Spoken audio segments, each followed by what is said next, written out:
Il sera à l'antenne sporadiquement à TVA encore une fois cette année. Claude Charron, bonjour. Bonjour. Je dis sporadiquement parce que vous retournez à Paris demain, mais vous allez être en quelque sorte un peu en stand-by, m'a dit Serge Fortin. S'il arrive des événements assez importants, vous allez être là pour le couvrir. C'est le métier de correspondant, c'est-à-dire de partant calme, il se prépare, il lit, il s'informe, il se documente pour, au cas où il aurait à intervenir, il puisse faire des références pertinentes pour aider le public à comprendre la situation. Mais évidemment, en période de crise ou en période de grandes nouvelles, c'est évident qu'un appel de Montréal va me projeter à l'antenne. Vous avez aussi à Paris une nouvelle classe politique au gouvernement français, à l'Élysée. Qu'est-ce que vous pensez de ce gouvernement avec M. Nicolas Sarkozy?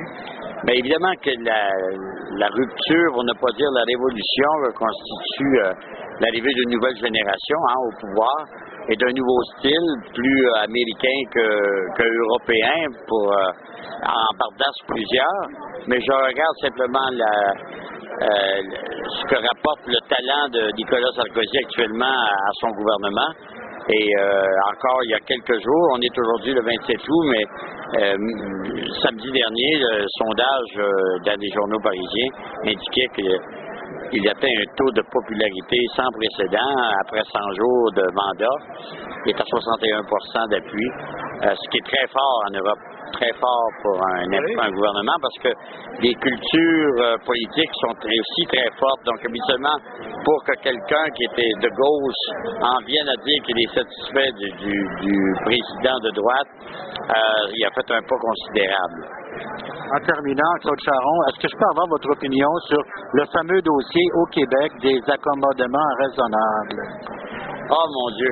En quelques mots seulement, parce que ça peut devenir un dossier très, très délicat et complexe.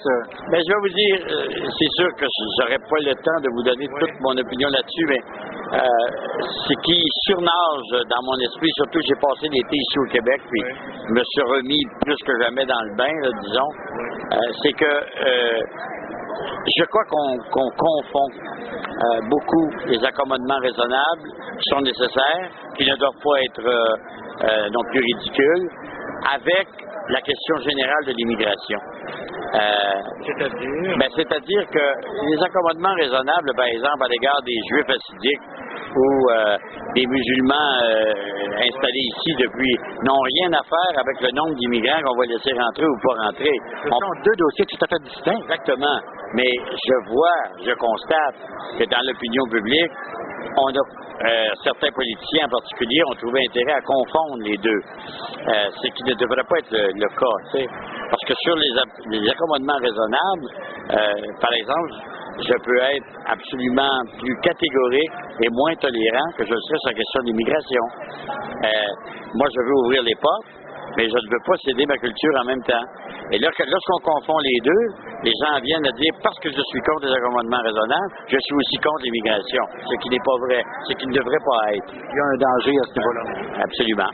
Alors, écoutez, merci de votre disponibilité et bon retour à Paris. Merci, c'est très gentil.